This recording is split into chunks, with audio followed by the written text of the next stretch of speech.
Hey everybody, Josh Sheridan here with the Barely Legal Podcast. They demand my alter ego, but I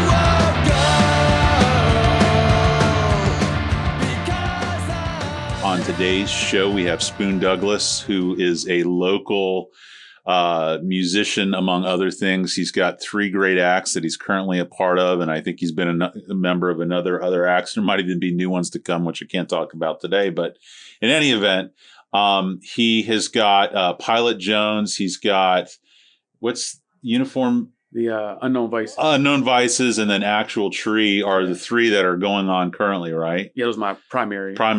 Now, you're a guitar player and a bass player, correct? Yeah. Now, what do you play in each of those 3 bands? Unknown Vices, I started off as, I am the guitarist. Okay. When we record, I also play bass. Actual Tree, I do everything. Yeah, it's the whole thing to you. It's kind of like Gorillaz. Well, who was the singer though? Because the track that I was listening to, there's a female singer. That's Unknown Vices. Oh, okay. I'm mixing them up. Okay. Yeah, it's more of an alternative Sure. type of band, and I really enjoy that. But it's not my passion. Right. Well, let's not start in the middle as I do with almost everybody. So where are you from originally? I'm from Daytona Beach. Oh, really? Yeah. Grew up, born and raised. That's a crazy place. Man. How was it? Wild. Yeah. A lot of rednecks during race. So I was going to ask you that because you got a lot of bikers, a lot of bikers, you know, the races, rednecks, that sort of thing. Is it a liberal town, a conservative town? I mean, I know a lot of the people that visit there for events are pretty conservative or not forward thinking, but the town itself is a beach town. So, you know, how was that growing up? Yeah, it was definitely, it was divided. It was definitely divided. There was, we knew where we stood, and I don't want to get into politics, but yeah, there's a lot of racism right there, but I was used to it. You know, you grow up with it, you're just used to it. So you're not really like sensitive about it. So how big was your family? Pretty just medium sized. Mom, dad, brother, sister. Okay. Me. Where did you fall in the brother, sister? I was the oldest. You're the oldest. Yeah. See, I think one of the great psychological, sociological determiners are whether or not you're an only child or have siblings. And then if you have siblings, where you fall in that lineup. I think that has such a great impact on the person that you become in life. Now, as the oldest of the 3, you didn't get introduced to new music from your siblings. You probably introduced them to new music. Well, that's crazy. My sister, she was a hip hop head, but she would listen to heavy metal, like Korn, like back in the new metal, 90s. Yeah, that crossover started to happen. So she was like, "Hey, listen to this." And me, I was like in the fucking disco back then. How old are you? 38. Okay. So yeah, I was like. Disco from Daytona at 30. I was a weird ass kid. Man. Yeah. I was weird. I was one of those arts kids. Yeah. But Power Man 5000, I'll never forget that. Yeah. I saw the music video and I was like, what the hell is this? Like, spoke to you. Yeah. And I thought rock and roll was just all screaming and everyone playing as loud as possible at the same time. Right. But in 2004, I heard Justice for All. Oh, yeah. The Gateway. Yeah. So I heard that shit and I was like sold.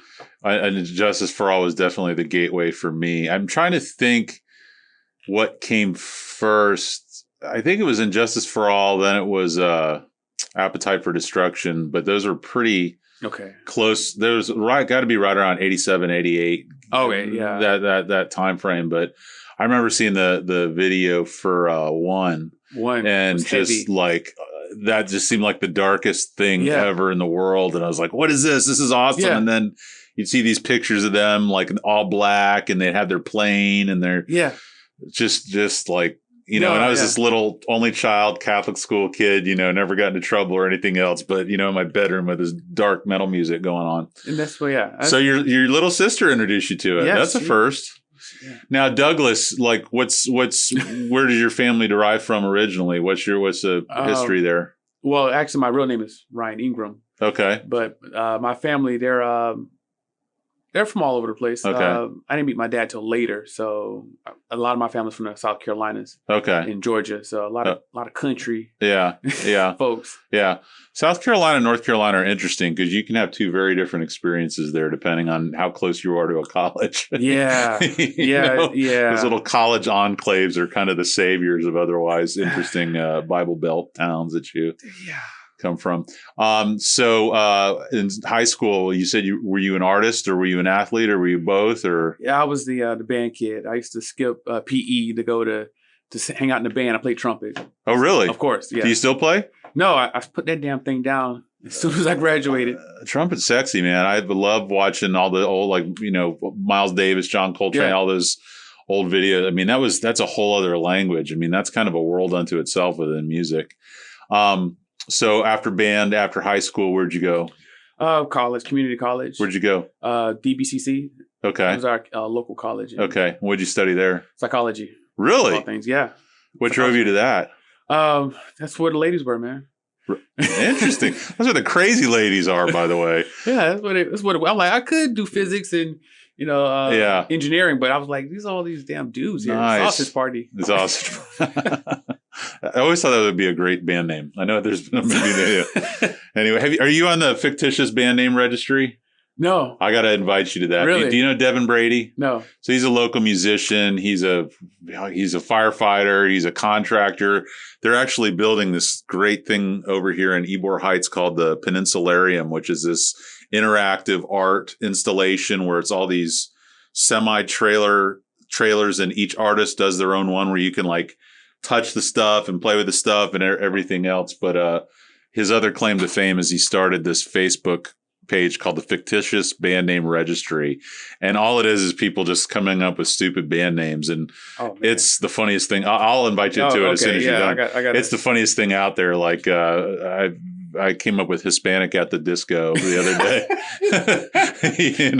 and my band, which has never practiced or played together, is the Fuck Hammocks. The Fuck Hammocks, which is there was an article about, it was like an Onion article about the Skyway Bridge wanted to stop suicides by putting nets up on either side. Well, it was a joke article, but it was saying that the city of St. Pete was worried they would turn into Fuck Hammocks, which I was like, that's the best name ever for a punk band. Fuck Hammocks. Anyway, so junior college, and then after that, where'd you go? That's where I came to Tampa, USF. Now, were you playing in bands at that time back then? When did you pick up a guitar? 2004. Okay. Right before I got into metal, I bought a guitar. I was like, I need to do something. Acoustic or electric? Acoustic. Okay. What was it? Acoustic. Okay. I think Ibanez. Ibanez, man. Their bread and butter is people getting into guitar, man. Yeah, where it's damn Ibanez. I saw School of Rock and Jeff Black. Jack Black. Yeah. Jack Black was he was just so fucking passionate about the music. And like, I never forget, I was coming back from China and I'm watching this shit and I'm just like, what the I'm just filled with passion. So as soon as I got off the fucking plane, I ran to my pawn shop and said, I need a fucking guitar. And I explained to him why I'm going to change the fucking world. That's right. So no instruments from high school until then? No. For 4 years, All right. So 2004, what you said, come back from China. What were you doing in China? I was in my 20s. My buddies knew I was into Asian culture. Right. So they said, hey. Like anime and... all that bullshit. Yeah. So I was like, somebody saw a flight and they're like, oh yeah, here's a flight. And I'm like, you fucking plan it. I'll pay for it. We can go. I love my family. How many of y'all went? 2 guys. Okay. How long were you there? A week and a half. Was it awesome? Was it crazy? Dude, yeah, it was awesome. Awesome and crazy because it was right after SARS. Oh, yeah. That's why it was affordable. Yeah. Well, maybe you can go back now after coronavirus on the best cheap. Time. So that whole part of the world has always scared me because, like I can get by in Europe because I can kind of understand the language and I can kind of figure stuff out. But over there, it just seems like the cord is cut. Yeah, it stood out like a sore thumb. How did they treat you over there? Like a celebrity. Yeah. They saw me and they were like, who the hell is this guy? Because American, because black. What was the thing that appealed to them? You don't know. I was just tall as fuck, and I was a black dude. That's right. You're just like walking around lording over everybody. They took pictures of me like I was a tourist attraction. Right. So what did you do when you were over there? Just eat, hang out, do whatever. We had a personal tour guide who took us to different places. That's awesome. And the coolest was Tiananmen Square. Oh yeah, where the guy stopped for sure. The tank. So I'm there in Tiananmen Square, right? Standing right in that spot. And I asked our tour guide, "Hey, is this the spot where the guy?" And he made this face like, "Don't fucking you don't talk about that shit." Really? And he made this face. We don't talk about that here. Oh wow. So I was like, "Oh fuck." Interesting. Now I hear there's like zero crime over there, and it's like super clean and all that kind of stuff. Did you find that to be the case? Yeah, it was pretty clean. It's really strict. Really strict. I decided to go off on my own once. Right. Went behind a building and no fucking lie. A van rolled up and dudes in army fatigues jumped out and ran into a building. And I did an about face and just, I was like, you know what? Yeah. That's a different world. How was the food? Food was fucking great. Which was it? Don't ask what it. You don't know. Yeah. Don't ask. I have to post something. Yeah, I had a packet of I thought was roasted peanuts. And I was eating them. Oh man, this is fucking great. Going to town, look at it, and it was crickets. Oh my god! And I was like, yeah. So I played a game with myself. Don't ask. Don't ask. Don't tell. Yeah. All right. So you came back. You watched School of Rock on the plane. You get your guitar, and then self-taught, or did you take lessons, or what was it? What was self-taught? Yeah, self-taught. I knew a little bit of music theory from high school. Can you read music? I can read music. Okay, not well, but yeah. Well, if you can read music not well, you're got a leg up on 90% of guitar players out there. Yeah. So did it come easy to you? Was it tough? Was it? I was stubborn, man. I'm not talented at all. I'm just stubborn. So I don't think that's true. I've listened to your music and it's pretty great. So who are some of your early bands that you were into when you started getting into that type of music? Radiohead. Radiohead was a huge inspiration. So Radiohead for me was big, especially in college. And, I've seen them live 3 or 4 times. Really? And, the thing about them is you can't really say that they have a style per se. Like certain types of bands, you can say, this sounds like Deftones, or this sounds like Metallica, or this sounds like whatever the case may be. But with the Greenwood Brothers, they just kind of, now they're like soundtrack, virtuoso. I don't even their last couple of albums. I don't even know if they're playing guitar on it. They're messing with sounds and doing all this other stuff. But who else? Don't laugh, but Incubus. I won't laugh. No, Incubus was huge. Yeah, for I love Incubus, man. Early 2000s. Yeah, I mean they're still around and doing stuff. Playing, aren't you? Yeah. They had a new album come out not too long ago, if I recall. I haven't heard it. Yeah, I remember. I got into their, let me think when this would have been. This would have been right around the time I was going to law school. So 99 or 2000. Make yourself. And they had was it called Science, or it's their very first album? Well, the first album is Fungus Among Us. Okay. And this really funk. It's yeah, well, they were very much that way. They were in the time frame of, Korn and Limp Bizkit and all that. Yeah. But then they kind of became more mainstream. Yeah. And no, I get down with the Bee Gees, Hall & Oates. My wife and I will go crazy for Huey Lewis. I mean, nothing's Dolly Parton. I mean, I'll go all day outside. I'll listen to Dolly Parton, Suffocation. Discordance Access, Iron Reagan, Willie Nelson. Yeah, all over the map. Okay. Who else was out there for you? Tool. Oh, well, of course, yeah. Adam Jones, man. You very much have kind of, even in all of your bands, kind of this atmospheric way about it. The first one I listened to was the Pilot Jonezz, and right off the bat, I was like, so there's a John Legend song specifically that I think it's called "Show Me," the one song, the first one I listened to reminded me of immediately. But then I was like, this guy singing sounds like Frank Ocean, Stevie Wonder, but then there's a little guitar fiddling going on there, which is kind of a little bit different, but very much an atmospheric sound. Yeah. And then Actual Tree's a lot more, Rage Against the Machine. Yeah. That there's kind of a hip hop element to it, and then Unknown Vices was a little bit more, not singer-songwritery, but, with the girl was kind of more down the middle as far as the vibe. It wasn't too alternative in one way or the other. Yeah, we're still trying to define our sound with Unknown Vices. Still great though. I mean, I dug every one of them, and what was so good, and I can't remember what we talked about on air and off air, but all three of them are so different. They're very much their own thing, Sometimes people come in and, as I was telling you, I'm in 2 or 3 bands. To help pretty much sound the same, which again, like I said earlier, I don't have a problem with, but it's great that you kind of can scratch different itches with each band. Oh, definitely. It's about, like I said, scratching a niche. So are you much for going to live shows? There's playing, but I'm talking about going to right now. I'm a huge fan. Who are some of the big shows in your repertoire? My biggest show probably was, Mastodon. Oh, yeah. Which one? This was 2014. There was down at the Orpheum? Not the Orpheum, the Ritz? Fairgrounds. Oh. Maybe 14 and 15. There was just a big show. I've seen them 3 times. Mastodon. Yeah. They fucking suck live. I don't.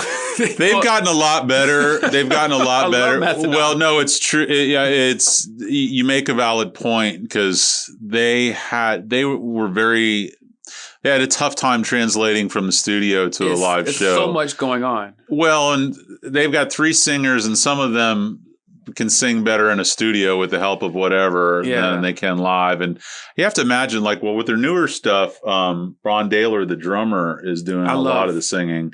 He's got the higher register, very Iron Maiden kind of delivery.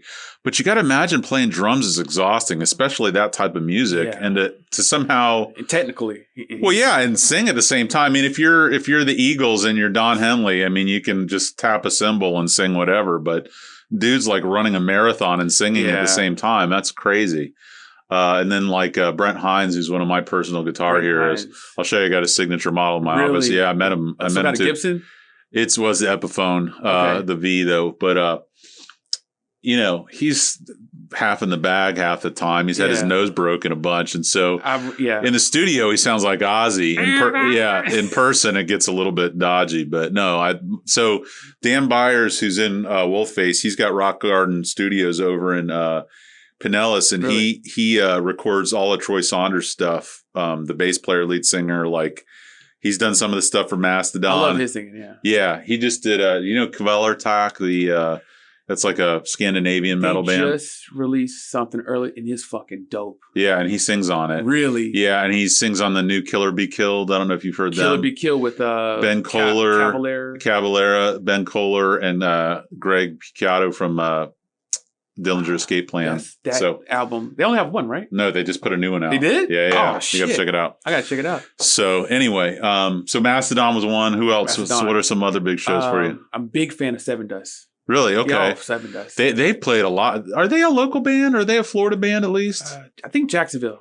Yeah, and then POD, I always feel like they're all in the same that genre. Metal. Yeah, almost not Christian, but kind of that kind of deal. Yeah. I saw in the promo photo for Pilot Jonezz, you got Suffocation. Oh, how'd you find out about Suffocation? Suffocation. I have a buddy, Sean from Tampa. Okay, and he got me into Suffocation. They're insane, man. Oh, fuck. Yeah. I didn't like death metal. I didn't like death metal until maybe 5-6 years ago. It's a acquired taste, and it's very rarely does someone like it right off the bat. You gotta smoking cigarettes.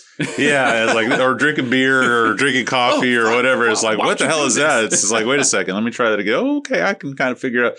Well, yeah. So I've had that conversation with a lot of people. I don't know if you ever listen to Converge or Dillinger Escape Plan. I know. I listened to them. Well, it's kind of that mathy deal where it's different time signatures and different things going on, and at first it's this sounds like a car accident, but after a while it becomes like jazz, okay, I can kind of dig it, and then after a while it kind of clicks, and then it's it doesn't make and I love it. So right now my wife and all the girls in the office, all they do when they're not here is watch Hallmark Christmas movies. Oh, and that time of year. Well, so Def Leppard is Hallmark Christmas movies. Converge is Tenet or what's the one with Leonardo DiCaprio where he goes into dreams and starts. Inception. Inception. Yeah, so that's those movies. Highbrow. Yeah. Well, it's not. You got to work at it, but I like that. I like music you got to work at. Yeah, I always tell my friends because they ask me why the hell are you into this shit? And I'm like, well, to get into it, you can't passively listen to it. You got to participate. Yeah, you got to really pay attention. What's the drum doing? Yeah. What is the guitarist doing? Time signatures are changing. but you can't ride in your car with the homies and, hey, listen to this new fucking right. Converge track. Right. Now, what are some of your tastes outside of metal and that sort of music? Like, I mean, again, Pilot. Now, this is another question. I'm sorry, I'm all over the place. Yeah. You're the first person who told me to go to SoundCloud to listen to their music. Almost everybody that I talk to is either on Bandcamp or Spotify. Was that a decision, or is it just kind of how it worked out? Well, the different platforms, I guess they cater to different audiences. Right. Like metal guys, yeah, Bandcamp is obvious choice. Yeah. Hip hop guys, notoriously SoundCloud. Is that the way it goes? Yeah. Okay. I don't know. You never heard the term SoundCloud rappers? No. I tell everybody I have no ego. Please teach me. Oh, like okay. I want to learn. So SoundCloud is more where that community goes it's more to. for the hip hop. It's more catered. And but yeah, actually we just met the Pilot Jonezz was the solo act. For a while. So we, me, myself, and the drummer from Unknown Vices met Pilot. His real name is Aaron. Okay. And we started performing, and we said, let's go by the name Pilot all together as a band. Is he here locally? Yes. All right. You got to get him in here for me. I definitely put him in touch. He's all right. Really cool. Now, playing live before COVID, were you playing live a lot? Or? Oh, yeah. We were getting out a lot. And with which acts? Unknown Vices. Okay. And where would you guys play? We got offers to the Brass Mug. Okay. Brass Mug. We never made it out. It's not the pink pony. I always want to say pink pony. It's a unicorn or some kind of horse off of Florida. It happens to people in this room. Pegasus Lounge. Yeah, this room has magic qualities that erase your ability to think of band names, people that you've played with, what types of instruments you've had. It's weird. I think this because like the server for the office is right across the hallway. Maybe. It's like draining our. But anyway, okay. So and with that band, how many pieces are in that band? With Unknown. Unknown. Yeah. Unknown is me on guitar and my friend Isaac on bass. Okay. Chad on drums and the singer is Crystal. Okay. All right. So now, what does a show with that band look like? Is it a chill crowd, or people kind of get up and move around, or? Yeah, we're really high energy. Yeah. We've performed with different genres, so it all depends on Usually, folks we interact really well with us, right? Because we're really, like I said, really high energy. We don't just play to a backing track, right? But we're not really death metal, or metal period. Yeah. So we don't really get headbanging. But I could see people kind of grooving on it, or you could sit there and just watch. I mean, you could kind of go whatever speed you want to go. Oh, yeah. Have you played any festivals with any of those acts? No festivals yet. Okay. Because damn COVID, man. Yeah. Have you been writing much during COVID? Yeah. I wrote my actual tree stuff. Yeah. That was. Because that you don't need anybody for, right? I don't need anybody. You write it, then you record it at your house, or? Yeah, yeah. Are you on GarageBand, or what do you record stuff into? Reason. Okay. Yeah, I met one of the Black Honkies, and he said, "Hey, use this software." And I was like, okay, cool. Okay. All right. Well, that's good. Now, I see you have at least one kid, right? Two. I have two. Boy and a girl? Yeah. Girl and a girl? Okay. And how old are they? My daughter's 13 and my son is 9. Okay. And are you married to the mom, or? No. Okay. No. Is she around? Yeah. Yeah. Okay. Yeah. All right. And are they into music at all? My kids, yeah. Yeah. Matter of fact, my daughter, she's the one who inspired me to get out of the bedroom. I was a bedroom guitarist all this time until last year. Do you have her listen to your stuff and say, how does it sound? Oh, yeah. She's like, Dad, this is shit. Really? She's your best and worst critic? Yeah. I raised her, man. So I have a 17-year-old that I feel like she's 13. What does a 13-year-old feel like? Like she's 30? Like, is she just telling you what's what? And Yeah. I feel like the roles are slowly reversing. Like, yeah. She's the parent. Yeah. I can't even... If I just trying to extrapolate 13 from where I'm at with 7, I don't even know that I'm gonna. I keep joking with my wife. I'm like, I'm gonna be dead of a heart attack long before. No. Yeah, I can't. You have a little best friend, man. Yeah. Well, my son is the opposite. My son is the chillest little dude in the world. Really? Like, yeah, he just sits next to me on the couch. Like we go down to Anna Maria Island a lot. My wife and my daughter, they love going out to the beach, and like they'll go out there at like 8:00 in the morning and stay till like 8:00 at night. And my Irish skin, I'll go out there. I get out there for about. I mean, I dig the beach, but I can't. Well, A, I'm a little bit ADD. Yeah. And B, it's just fucking water and sand, man. Well, And the type of work that I do, I'm not one that can calm down very easily. Like it takes me about a week to calm down. Oh, really? Yeah, I can't just like wake up Saturday and be chill. Like I gotta, because I'm 200 some odd divorces I'm dealing with and all this other stuff. But my wife and my daughter will go out there all day long. But my son he'll walk right out there, turn around and walk back and just sit with me. And he'd rather watch shows. And the great that he's slowed down a little bit. But when he was just 2, he was picking up, we bought him the ukuleles and stuff. Yeah. And he knew how to hold it the right way. He knew how to fret the strings. Oh, shit. And he would strum and stomp his feet the same time as he was strumming. I was like, please let him be a guitarist. Wow. Please let him be a musician. Yeah. That'd be the best thing ever. So we'll see how that goes. Now, your boy's how old? 9. Music for him or sports? Or what's his deal?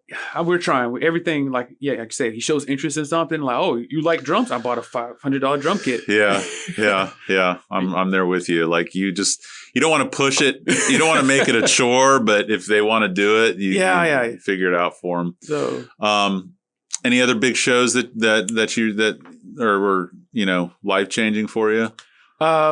Symphony X. Okay.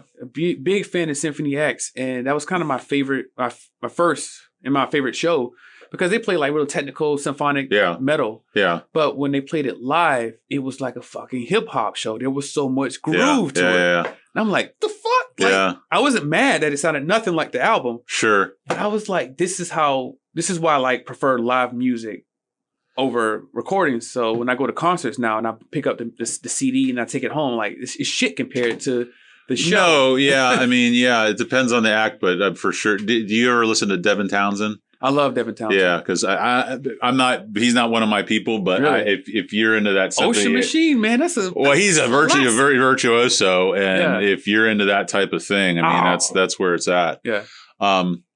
Interesting. So what's your day job? I work in administration at a substance abuse treatment agency. Really? Yeah. Oh, that's all. I didn't even realize that. Yeah. So I had in George Wood a couple weeks ago. I don't know if you know him, but he started the Timothy Initiative and Sober Truth Project, and my wife volunteers for Friends of Joshua House and stuff. Okay, I know about that. So how'd you get into that line of work? Well, I've been working in the medical field for years. I started back in Daytona, and every time I went somewhere, I just ended up getting a medical records job. Yeah. And that's been my experience. So I tried to go into the behavioral health field with ACTS agency. And I've been there ever since. And are you dealing with people directly, or are you more dealing with employees at the place? Like, are you dealing with people in treatment, or? A little bit of both. Yeah. I'm the liaison. I'm the grievance officer. So what does that mean? I deal with complaints. From whom to whom? The clients. If clients have a complaint against the agency or a program. And how do you handle that? Does that get to you, or are you able to weather that storm pretty well? Yeah, I don't take it personally. I was just cursed out an hour before I got here. Really? Yeah, we lost some guy's stuff, and it couldn't reach a favorable decision. So now is that something that you have kind of worked on within yourself, or is that just normally your personality? You can just kind of weather the storm. Yeah, just learn how to deal. Being a black kid from Daytona Beach, it's like nothing you can say to me is worse than people riding across the street yelling the N-word at me. I'm like, oh, hey, how you doing? Oh man, God, I can't imagine.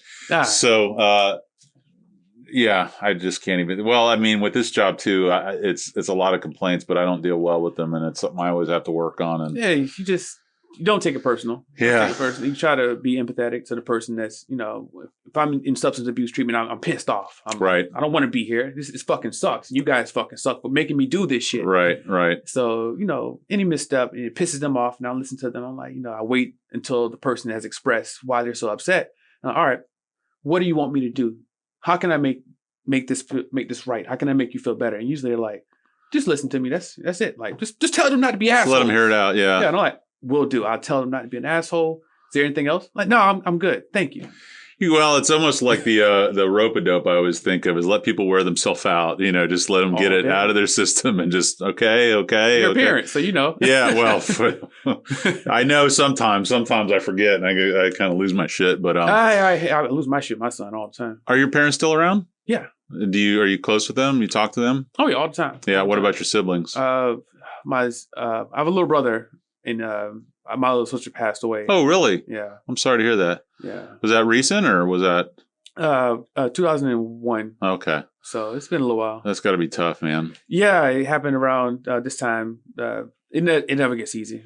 Yeah. I lost my parents in 2018 and 2019. Oh, sorry, man. But they were, 70 something and 80. So it doesn't make it easier. Well, it doesn't, but they had a full life. And so when people don't, I've had my buddy Lee Perlman came in. He lost his brother to suicide. Man. I have Bill Yanger in, whose daughter was murdered, and he knows who did it, and he's not in prison. And he's an attorney. He was just running for judge locally, and he's like, yeah, I pretty much study this case every night when I go home, and I'm constantly trying to talk to the cops down there, and they're like, we just don't have enough to do anything about it. So yeah, I couldn't. No. Crazy. I can weather lots of storms, but that one. Yeah, it's amazing. Life. I've had this conversation with people a lot.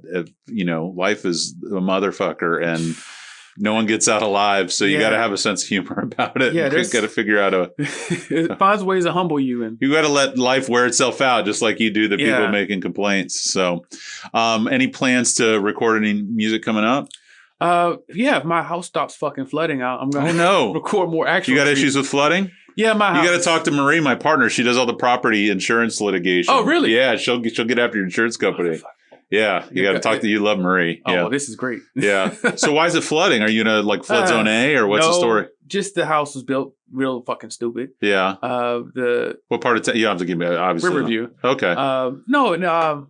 It's just I bought the home last year in April. In June it fucking flooded as soon as it rained. So I'm like, what the hell? Yeah. And just homeowner shit. I expected this. Is it roof or on the floor or whereabouts? It was the floor. Yeah. And then earlier it was the roof. Yeah. Fixed the roof, fixed the floor. Now it's the floor. Yeah. So, but it's where my man cave is, my studio. Oh man! So I didn't walk in my office yet, but yeah, I know I have this existential dread about losing my instruments. So speaking of, what are you playing? What's in your toolbox? My favorite is my 1981 Gibson Les Paul Custom. Nice. Yeah, Adam Jones, man. I was like, I find that guitar. Okay, is it got like a sunburst on it, or what's the? Black. Black. Nice. So that's an Adam Jones guitar then. Yeah. What kind of pickups do you have on there? 57 Classics. Is that the originals on there? No, they were Tim Shaw's originals. Okay. I didn't know this till way later after I sold them. Okay. Oh my God. I was like, fuck. Oh my God. What else do you have? I have an 8-string Kiesel. And I fucking love it. It's the best playing guitar I have. Now with the 8-string, what do you? So here's where I get outside my depth of knowledge of things. So the tuning on a guitar where you're going north of 7 or 6 strings on it. What are you tuning this? It's the thicker strings that you're adding on, right? Yeah. So you're just adding some bass in there. That's it. Is that pretty much it? It's not. Now, is it a standard tuning though? What are you tuning? What are you tuning the 7th and 8th strings to? The 7th string is B string. Okay. And then the high the highest string is the F sharp. Okay. Which at first it doesn't make any fucking sense, but then when you think about the G and the B on the higher end. Yeah. But the G is tuned a little higher because whatever, Yeah. Well, it's not the F sharp. If you tune it to G, then it's the same thing.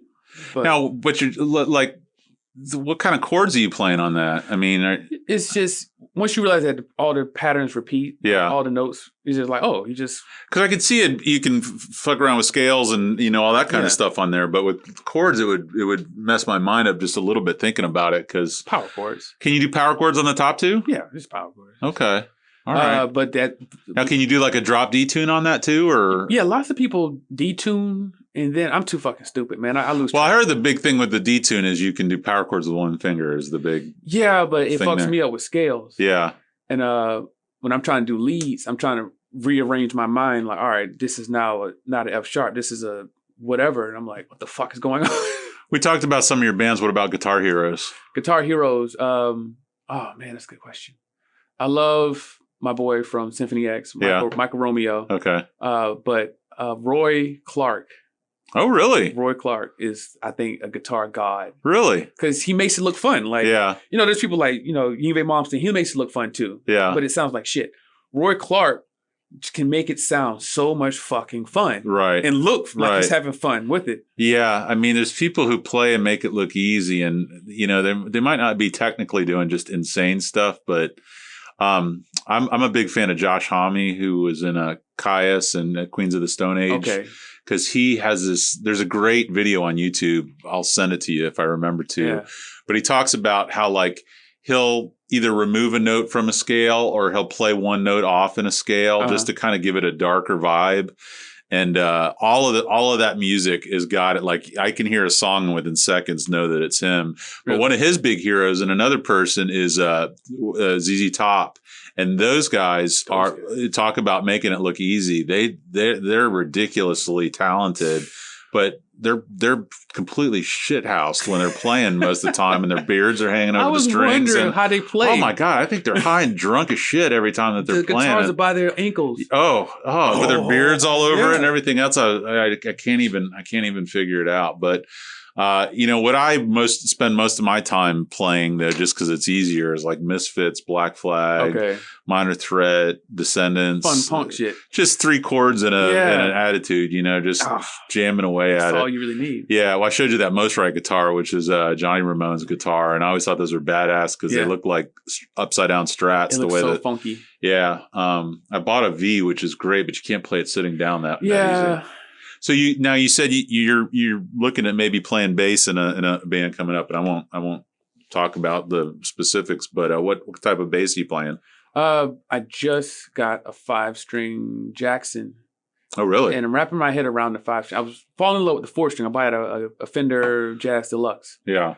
And I love that guitar, that bass. I gotta bring my boy Greg in because he's got this white hot hatred for any bass that has more than 4 strings or guitar that has more than 6 strings. Yeah, I understand it. Like we have a running argument about Deftones because I love Deftones. And although yesterday it came out that Stephen Carpenter, their guitarist, is a flat earther and COVID denier and all this other stuff, and it's just like, oh, you're killing me. I wanted his signature too. Have you seen the one that looks like a telly? It's like a sparkle green telly. Exactly the one I wanted. That is badass. Green's my favorite color, and I saw that shit, and I was like, holy fuck! But yeah, it's like beautiful. $1,500. Well, the other thing too, I had a Ben Weinman ESP because ESP does all those signature models. Does that Stephen Carpenter? I had a Ben Weinman one, which is a really cool looking guitar, but they have those Evertune thing in there. Yeah. And that adds about 30 goddamn pounds to this guitar. Oh my God. It's like holding a Volkswagen. Oh. I'm going to hand you my telly that I have in my office. It's a Brad Paisley signature model. Brad Paisley. I'm not down. Like I can do country like up until 80 and then like what I call liberal country. But if it gets to like George Strady or anything that's like Walmart country, that's where I start to have issues with it. Where does Jim Croce fall? He's a folk. Yeah, I don't even put. Yeah, more of a folk guy. Okay, yeah, I'm a big Jim Croce fan. I love it, man. I love your taste. Well, what about like hip hop and soul and all that kind of stuff? I mean, because you got all that in these bands that you're in. Well, I like Wu-Tang, of course, Wu-Tang Clan. Yeah. Tribe Called Quest, All Day Tribe Called Busta Rhymes. Yeah, huge Busta Rhymes. What's the singer's name for Pilot Jonezz? His real name's Aaron. Okay, his voice like super impressed me. And the other thing is that sounded clean too. Like it didn't sound like there was any production put on it. Yeah, he did that before we met him. Okay, so I really gotta ask him, how he really, what his expectations for what he wants it to sound like live. Because like the recording sounds fantastic. Really clean, good vocals, and I dug that in a big way. But I also was like, there's something like that could really. He loves. You should hear him when he's just singing. He can fucking sing his ass off. He sounds like Stevie Wonder. Well, but what's great. That's what I love. I love like the mixed mediums of things though, because it sounds like Frank Ocean, Stevie Wonder, John Legend, and in the video you got your Suffocation shirt on, and everybody looks death metaled out. I was like, this is right up my alley. I love it. It's, So anyway, what does the future hold for you? You said if you can deal with the flooding, you're going to record some more. Is that going to be actual Tree stuff? That's the actual Tree stuff. That's on the hold. But we're working with Pilot Aaron on the Pilot Jonezz. It's a major focus right now is working on that project. I want to hear a full album come out somewhere. We're working on it. Yeah. Now, each of you guys writing together, or does he write most of the lyrics and you guys just come up with the song parts? Or well, he's brought a few songs to the table already, and we want to add some more, so we're going to write those together. Yeah. Now that we're a band. Yeah, that's exciting. Have you booked any shows with any of the groups? We have a show on December 13th. Okay. Pilot Aaron just told me today, so I don't know the details yet. Okay. Are you much into politics? Is that your bag, or are you trying to stay out of it? No. It's just a necessary. Yeah, it's there. Yeah, I guess they announced Georgia today as three counts, and we're done counting, and so yeah, so it looks like 306 for Biden, which is the mere opposite of what Trump got 4 years ago. So everybody's still like sending me memes and stuff, and I'm like, I need to take a break. Like I can't. You gotta detox from all of that because you start taking it personal again. Yeah, it bums me out. It really bums me out, but it's hard because, someone was. There's all these memes and everything that get posted, and one of the ones is like, I can see past our disagreements and still be friends with everything else. It's bullshit. Well, that's okay if we're talking about, the Bucks and the Steelers. That's okay. Sports. But if we're talking about like homophobic, whatever, racial, whatever, it's like, I don't know that I can get past that. Like, it's like, no, I'm kind of right on that one. You're pretty objectively wrong on that one. Yeah, when it affects someone else's life. Yeah. Like, flat earthers, like, okay, we can, if you believe that shit, okay. Yeah. If you believe in Santa Claus, okay. Yeah. If you believe that gay people should have the same rights as, the basic human rights as us, then I can't agree with you. Yeah. Well, I was listening to, it was Morning Joe today, and they were talking about how the left have really got to rebrand the whole socialism thing and defund the police, that those two are not playing well, even with moderate liberals. They just can't get behind it. And the whole defund the police, I don't know who coined the phrase defund the police, but they needed to work on that one a little bit more before they put it out there. That's not, it doesn't sound good to me. I'm like, oh, no, not defund the police. Yeah, maybe reorganize or restructure or rethink or whatever. But reallocate the resources. Yeah. Well, I think they've somehow become militarized. They've somehow become like a platoon, and it's like, it's, National Guard light. Well, for sure, and I've had he's retired, but Colonel John Mulberry was in here, and he was a former Special Forces guy, and I was talking to him about being overseas and stuff, and it's like, you can't go in and rough people up, and you can't go in and, because you're not ever going to win the hearts and minds of people. And I feel like a lot the same way here. You've got to become friends with the people that you're helping. Yeah. And, if it's all this shooting bullshit and tasing and all this other stuff. Yeah. Now it's I don't know if it's because of COVID or because of luckily it's been a few weeks since I've heard of somebody getting killed. The kind of morbid joke is that COVID was the best thing for school shootings ever, because you don't hear about them anymore. I kind of said the same thing about Trump. Like, you really haven't heard about mass shootings like in the last 4 years. Think about it. Like mass school, like shootings and shit like that. I'm trying to. It's funny because this 4 years has seemed like 12 years. So it seems like it's hard for me to put everything in a timeline, but definitely since COVID. Like, I've had any Sandy Hooks. Like, that was probably, I think, that was a turning point. Yeah. In the country next to. Are you a gun guy? I'm a gun guy. Are you? I'm a gun guy. But Sandy Hook, that broke my heart more than any. Well, how could it not, right? That broke my heart more than, and then there are people that deny it, and that it makes me want to cry. Like, like, how can you deny that this happened to these children and these people, these families? And it just makes me so angry that people will just hear something like fake news. And I believe that it's fake news. I don't want to look at the truth. Are you much of a Netflix person? Yeah. Did you watch The Social Dilemma? The documentary? I need to watch it. Yeah. And then that guy, the producer was on, or the director was on Joe Rogan, and I listened to that too. And I understand the deal with it, and I don't disagree with it. I think it's a older problem. Like, I think a lot of people are putting it on social media, and I think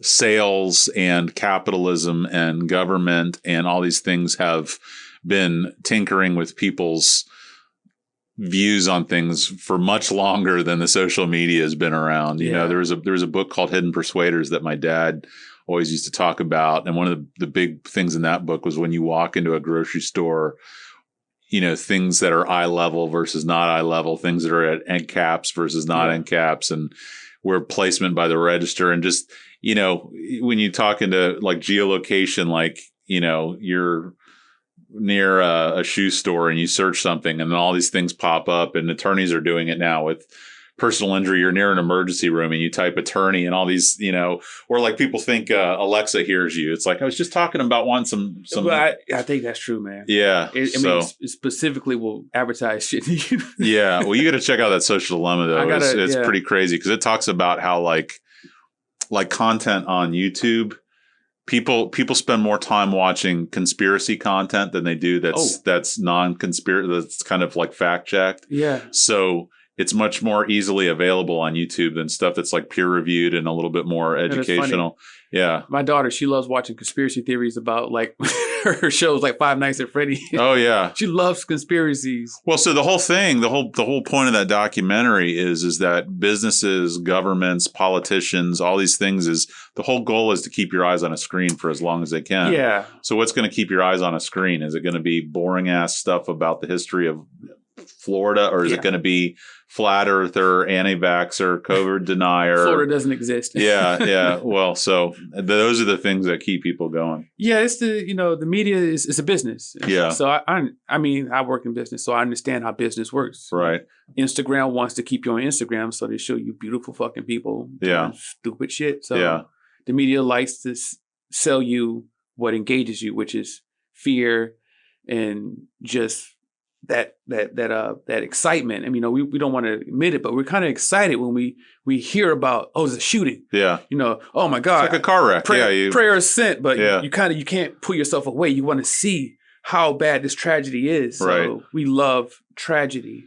How much do you control that with your kids? Is that something you worry about, or just kind of let them figure it out? I can't. When they come to me with questions, scares the shit out of me with my little girl, because I just think of the bullying and the sexual stuff and the people starting, Yeah. That freaks me out. I think about it as when I was a kid. I heard about sex when I was in elementary. Like, oh yeah, I did so and so. Yeah, but back then, what was it? It was like your friend's dad's Playboy in the bathroom or whatever. Well, yeah, I guess you're right. It's more. It wasn't as around back then. Yeah. Unless you mess with your cable box and you could figure out how to get Cinemax after you remember dark that? Oh yeah. Yeah. Well, Spoon, I appreciate. Actually, let me ask you this question. So you said your name's Ryan Ingram. Yeah. So where does Spoon Douglas come from? College. Okay. I had a roommate, and I was telling my roommate about my nickname was Spoon at some point or another. Now, was this the undergrad place that you're talking about? This is at USF. Okay. I came over I don't even know. We Tampa. didn't even talk about USF. Yeah, I came to Tampa. Okay. Lived in the dorms. Okay. And one night we were doing dorm, just introducing ourselves, and we were going around saying everyone's names. So my roommate, when it came time to me, my roommate says, "Oh, his name's Spoon Dog, yeah. Spoon," and like it's stuck, and everyone's, "Oh, that guy's Spoon." Now on social media, you have parenthetically after your name, it's like a Muslim name or something. They're the Douglas or Rydini? I think it was Rydini. Yeah, Rydini. Well, I love Houdini. Okay, I love Houdini. Oh, so that's just a Ryan. Yeah. Ryan. I should have looked at it more closely. I got you. I kind of stole that. That's funny. All right. Well, I can't say thanks enough for you coming by on a Friday afternoon. I really appreciate you coming by. I love your music. I think you're super talented. I can't wait to see, what you guys put out in the coming years, and hopefully you won't be a stranger. Oh, thank you, Joshua. I really appreciate you. All right. Have a nice weekend. You too.